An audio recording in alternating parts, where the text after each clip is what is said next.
নিজের মনের উপর জোর খাটাতে হয় না।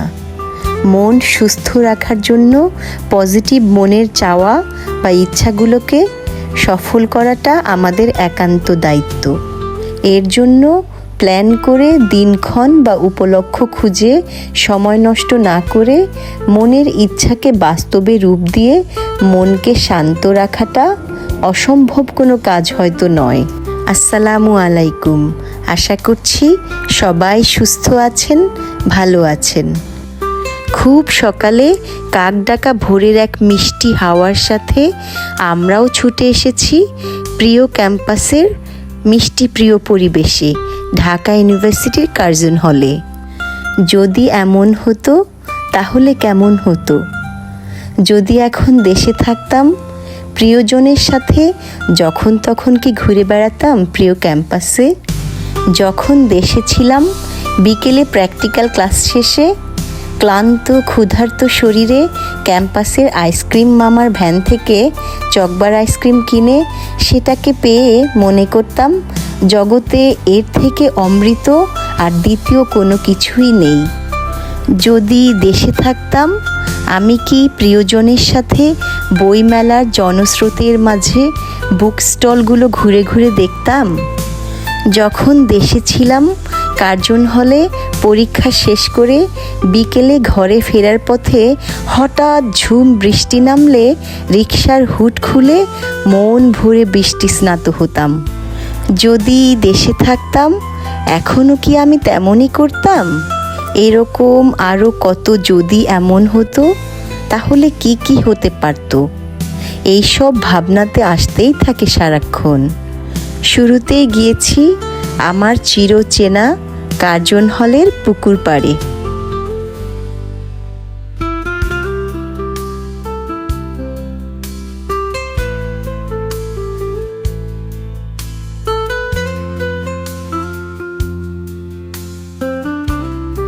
ঢাকা ইউনিভার্সিটি একেবারেই নিজেদের ক্যাম্পাস। একই ক্যাম্পাসে সম্পূর্ণ দুটি ভিন্ন সময়ে পড়াশোনার পাঠ শেষ করেছি আমরা। চেনা শোনা বা জানার কিন্তু কোনো সুযোগই হয়নি আমাদের।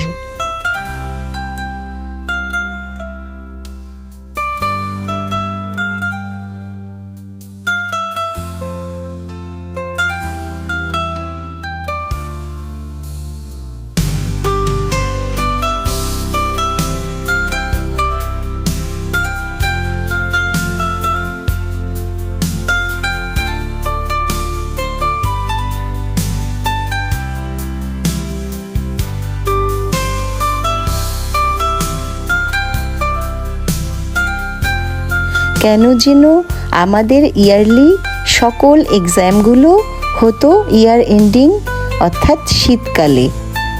দিন ছোট, শীতের ক্লান্ত দুপুরে শুরু হয়ে 4 ঘন্টার এক্সাম শেষ হতো পড়ন্ত সন্ধ্যাবেলায়।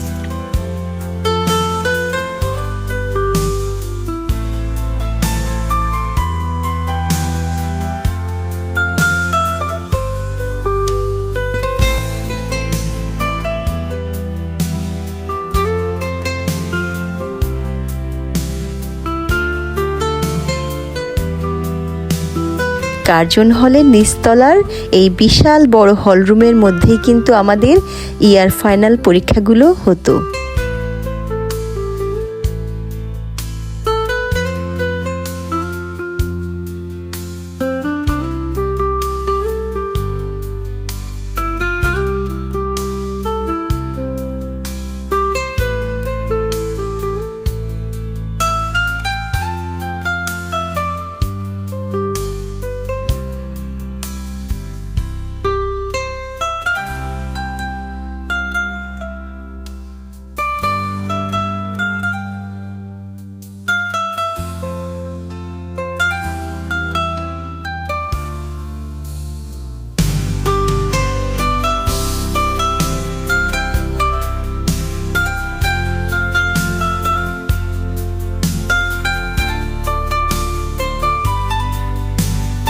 এই তো কার্জন হলের সেই বিখ্যাত হলরুমের এক্সাম হলের গেট।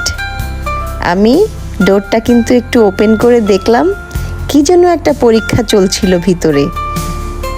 ছুটির মৌসুম হলেও কিছু একটার পরীক্ষা হচ্ছিল। কত অগণিত সকাল, দুপুর, বিকাল এখানে পরীক্ষা দিয়েছি আমরা। ইয়ার ফাইনাল পরীক্ষার প্রতিটা দিনে ক্লান্ত পরিশ্রান্ত মুখে এই এক্সাম হলের গেট ওপেন হওয়ার জন্য পরীক্ষার আগে বন্ধুদের সাথে দাঁড়িয়ে থাকতাম এখানে।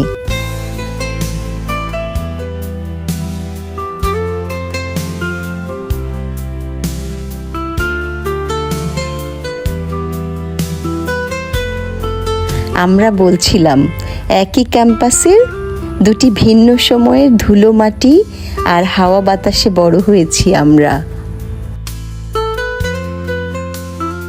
লোকে বলে গরব নাকি অনুরাগের আয়না, লোকে বলে গরব নাকি অনুরাগের আয়না।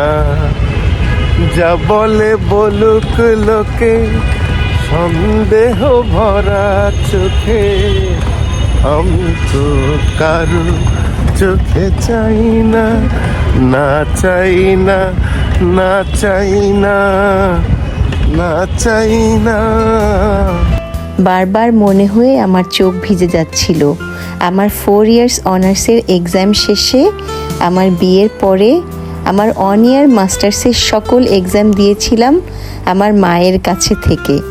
আমার এই অনার্স আর মাস্টার্সের ইয়ার ফাইনাল পরীক্ষার প্রতিটা দিনেই এক্সাম শেষ করেই কার্জন হলের গেটে আম্মাকে দেখতাম দাঁড়িয়ে আছে আমাকে নিশ্চিন্তে বাসায় নিয়ে যাবার জন্য। আম্মাকে যে কোনোভাবেই বোঝানো যেত না।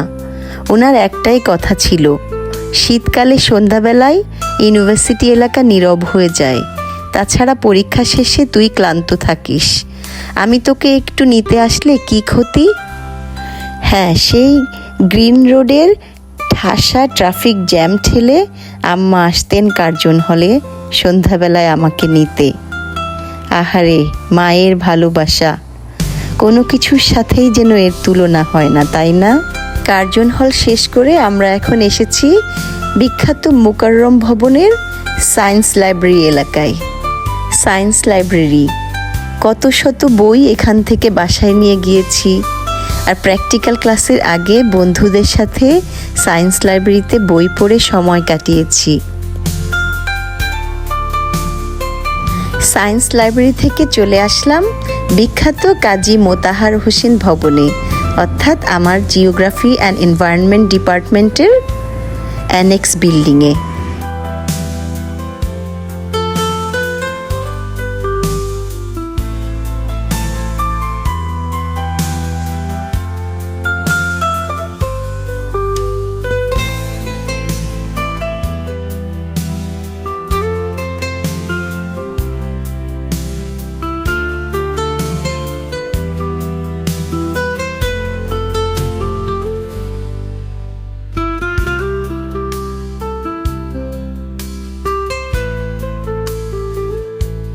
নিজেদের ক্যাম্পাস, একেবারেই নিজের ক্যাম্পাস।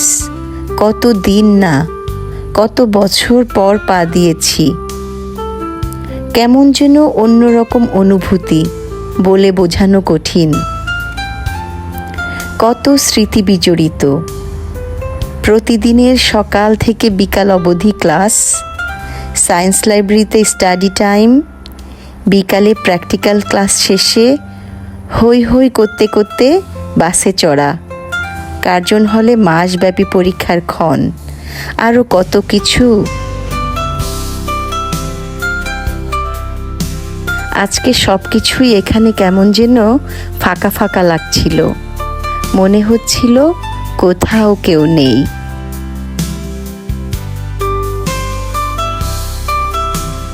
হয়তো ইউনিভার্সিটির কোলাহলমুক্ত ছুটির মৌসুম, তাই এমনটা লাগছিল। তারপরও প্রিয় ক্যাম্পাস বলে কথা, এখানের সব কিছুই খুব নিজের মনে হয়। হোক না সে অনেক বছর পর, তারপরেও ইহা আমার নিজের, তাই না?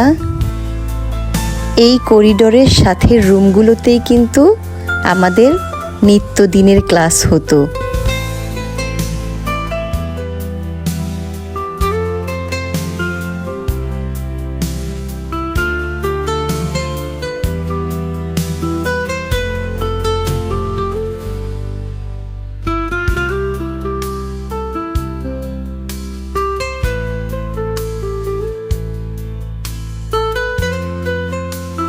প্রাণ ভরে দেখে নিচ্ছিলাম নিজের প্রিয় প্রাঙ্গণ। আবার কত বছর পরে আসতে পারবো তা তো জানি না।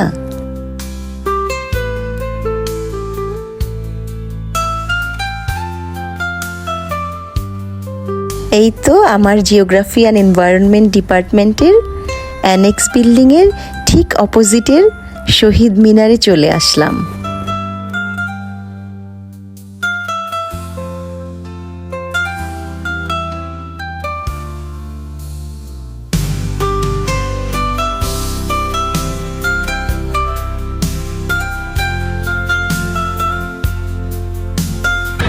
আমার ভাইয়ের রক্তে রাঙানো 21শে ফেব্রুয়ারি, আমি কি ভুলিতে পারি? ছেলে হারা শত মায়ের অশ্রু গড়ায় ফেব্রুয়ারি, আমি কি ভুলিতে পারি? শহীদ মিনার থেকে চলে যাচ্ছি টিচার স্টুডেন্ট সেন্টার অর্থাৎ টিএসসির দিকে।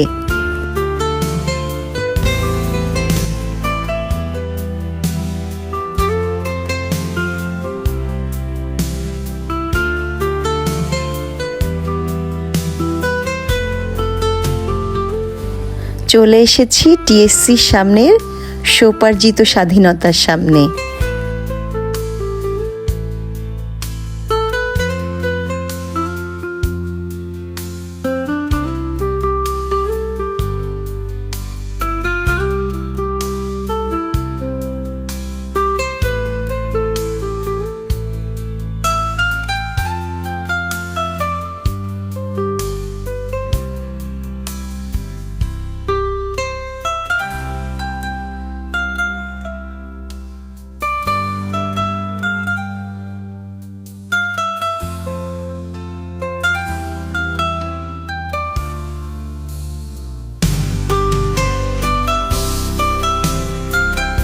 টিএসসি স্বোপার্জিত স্বাধীনতা হয়ে এখন চলে আসছি আর্টস ফ্যাকাল্টি বা কলা ভবনে।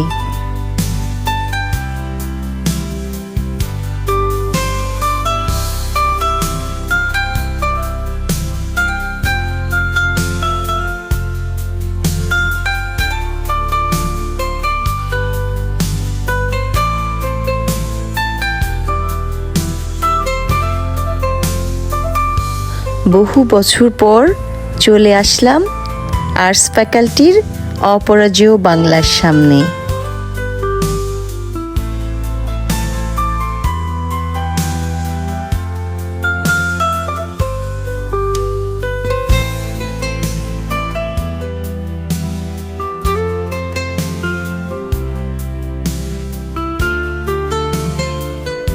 আর্টস ফ্যাকাল্টি বিল্ডিংয়ের ঠিক সামনেই রয়েছে বিখ্যাত সব সময়ের সাক্ষী হয়ে কলা ভবনের বটতলা।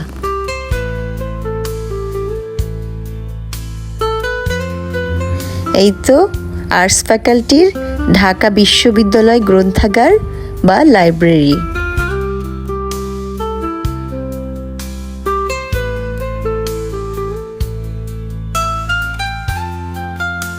চলে আসলাম কলা ভবনের সময়ের সাক্ষী মধুর ক্যান্টিনে। গণমানুষের বৈষম্য রোধের সকল ছাত্র আন্দোলনের সূচনা হয়েছে এই মধুর ক্যান্টিন থেকেই। 1971 সালের 25শে মার্চ অপারেশন সার্চলাইটের অংশ হিসেবে পাকিস্তান আর্মি ঢাকা ইউনিভার্সিটির আরও অনেক ছাত্রদের সাথে মধুসূদন দে বা মধুকে ধরে নিয়ে গিয়ে হত্যা করে। স্বাধীনতার পর থেকেই বাংলাদেশের জাতীয় রাজনীতিতে মধুর ক্যান্টিন গুরুত্বপূর্ণ ভূমিকা রেখেছে বহু বছর ধরে। মধুর ক্যান্টিন সিগনিফিক্যান্টলি একটা হেরিটেজ ল্যান্ডমার্ক হয়ে আছে। সাধারণ স্টুডেন্টদের জন্য মধুর ক্যান্টিনের এই রিজনেবল প্রাইসের খাবারের তালিকা দেখে কিন্তু আমার খুব শান্তি লাগছিল। মধুর ক্যান্টিনের কিচেনের সামনে দাঁড়িয়ে আমি কিছু খাবারের অর্ডারও কিন্তু দিয়েছি আমরা। সারা ইউনিভার্সিটি ঘুরে ঘুরে আমরা ক্লান্ত, অপেক্ষা করছি খাবার আসার জন্য। যেসব খাবারের স্বাদ নিয়েছি তার মধ্যে অন্যতম ছিল ছানা দিয়ে পাউরুটি। সালে জানালো একসময় এই খাবারটা নাকি তার খুব প্রিয় ছিল। চলে এসেছে আমাদের আদা লেবু দিয়ে ধোয়া ওঠা চা আর ভেজিটেবল সমুচা।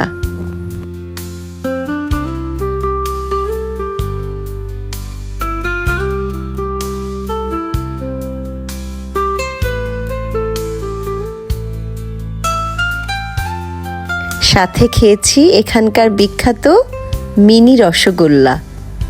এই মিনি রসগোল্লাগুলো কিন্তু একেবারে খাঁটি বাঙালি স্বাদের রসগোল্লা ছিল।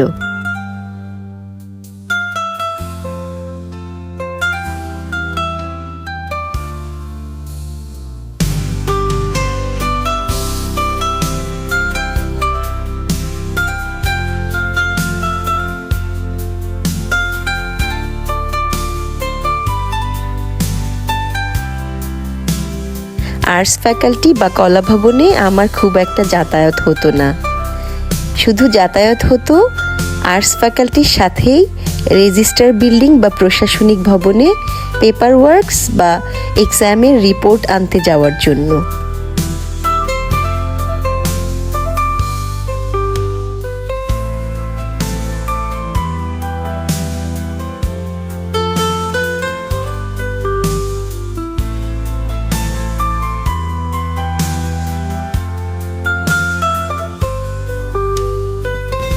আর যাওয়া হতো রেজিস্টার বিল্ডিং বা প্রশাসনিক ভবনের সাথে বাস ডিপোতে।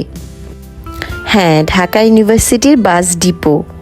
বিকালে প্র্যাকটিক্যাল ক্লাস শেষে রিক্সা ডাকার জন্য সময় নষ্ট না করে ইউনিভার্সিটির লাল রঙের এই বাসগুলোতে চড়ে ঘরে ফেরার জন্য আকুতি ছিল অন্যরকম। ইউনিভার্সিটির এই লাল রঙের বাসগুলোতে কিন্তু আমার বসার সুযোগ কখনোই হতো না।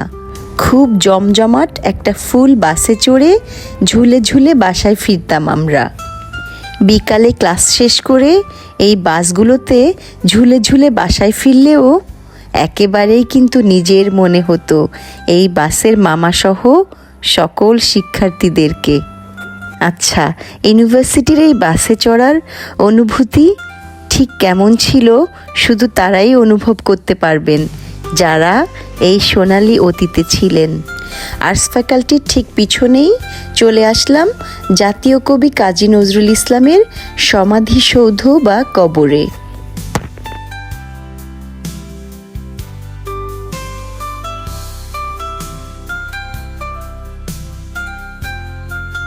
বলো বীর, বলো উন্নত মম শির, শির নেহারি আমারই নত শির, ওই শিখর হিমাদ্রির। বলো বীর, বলো মহাবিশ্বের মহাকাশ ফাড়ি, চন্দ্র সূর্য গ্রহ তারা ছাড়ি, ভুলোক দুলোক গোলোক ভেদিয়া, খোদার আসন আরশ ছেদিয়া, উঠিয়াছি চির বিস্ময় আমি বিশ্ব বিধাত্রীর। বলো বীর, বলো উন্নত মম শির।